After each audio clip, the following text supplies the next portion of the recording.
Louis may not be Silicon Valley, but our growing tech scene certainly is something to be proud of. Companies in all sectors hoping to bring the best and brightest to the region struggle with the city's perception across the nation. We discussed how to attract and retain more St. Louis talent. Because you once said that there was a real shortage of talent in St. Louis. Do you still say that? Sure, there still is shortage, but we're addressing it. So what we've done with Launch Code is we've made arrangements with 100 of the top employers to take candidates that don't have traditional credentials. So these people are still skilled, but they don't have degrees or a certain amount of work experience, but they can still do the job. So we've placed 42 of these people already at these major companies, and to date, every one of them has kept the job. So we were expecting some of them would wash out. We might have 80 or 90%. It's been 100%, which means we're not trying hard enough. So, well, but okay, so does that play into the conversation we're talking about now in terms of bringing talent? Yeah, a vigorous ecosystem needs talented people. So, period. I mean, all the stuff that we're doing here, it depends on smart, hardworking people. And what do those, okay, if the ecosystem needs them, what do they need? They need fun, great jobs.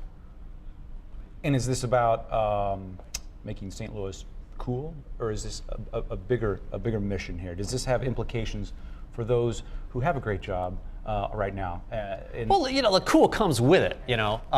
It's not about necessarily defining the city as cool or trying to, you know, follow some trend. It's just a question of, you know, vibrant people who are making things and building new things are excited. They take responsibility for their communities. You know, it emboldens the entire ecosystem. So that's what you want. You want that sort of synergy that you've seen in other cities. We started here in St. Louis as well. I know you are an optimist, so I would maybe ask you, is St. Louis a good place to do business? But maybe that's not even the right question. It's a great place to do business, but it could benefit from more talented people.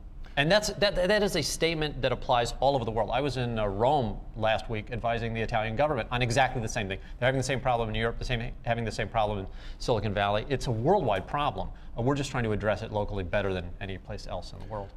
But is this an important enough issue that we need a really a very concerted effort to take on this issue of talent attraction and retention, or is this just so we can have a more colorful neighborhood and just a kind of more vibrant quality of life? We see it as more than just a cultural issue.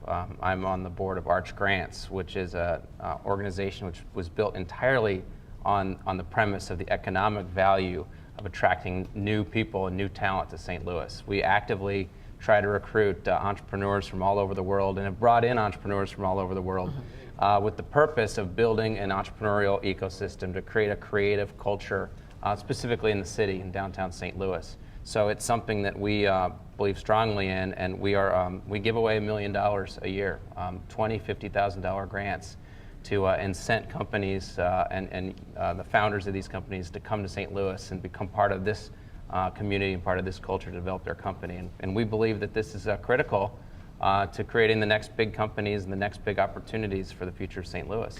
Have expectations, workplace expectations changed? Are those shifting, or what do these talented people demand?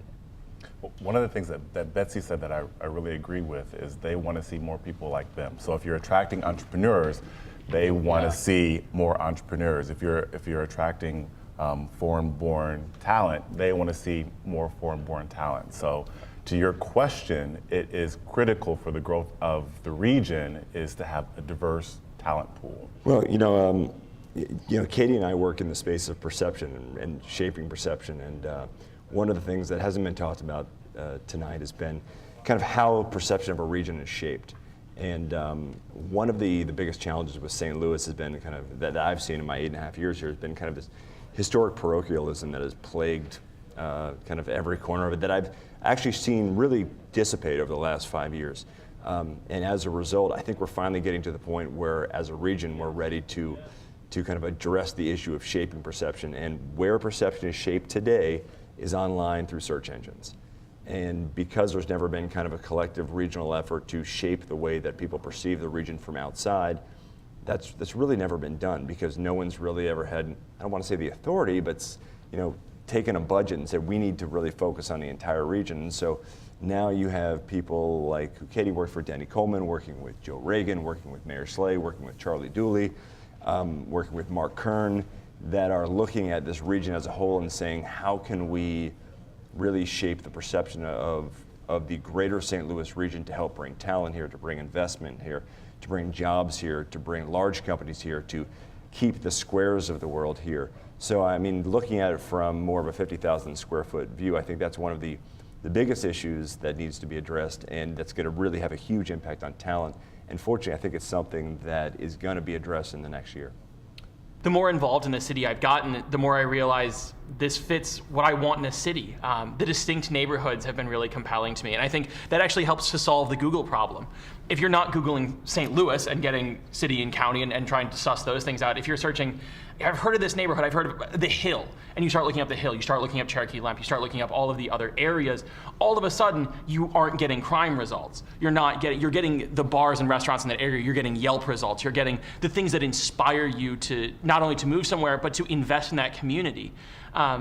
Those distinct neighborhoods are a really compelling feature of the city, and I think the more that we can kind of feature those both in media and as we just talk to people outside, instead of saying St. Louis, but talk about the specifics. Once you can sell someone on the idea that what they want is here, you inspire them to find those things. I didn't, for instance, I love hiking, and I didn't know about the Greenway until I moved here. That's really cool. If I had known about that when I moved here, I would have been really excited, and I would have moved closer to it.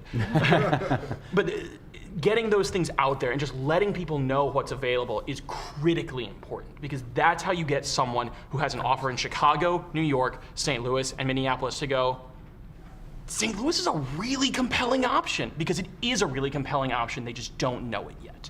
I'll go back to something I said earlier, which is I think this is a town where you can really make it your own. I think that when you figure out how you want to plug in, and people are looking for that, you don't just want to be a pawn in the whole game. You want to go to a place that you can make an impact and be a part of a community. And I think that's something that's very compelling for people to want to stay here, is that when you get plugged in, you can be right at the center of things, and you can feel like you are really driving the conversation in that area.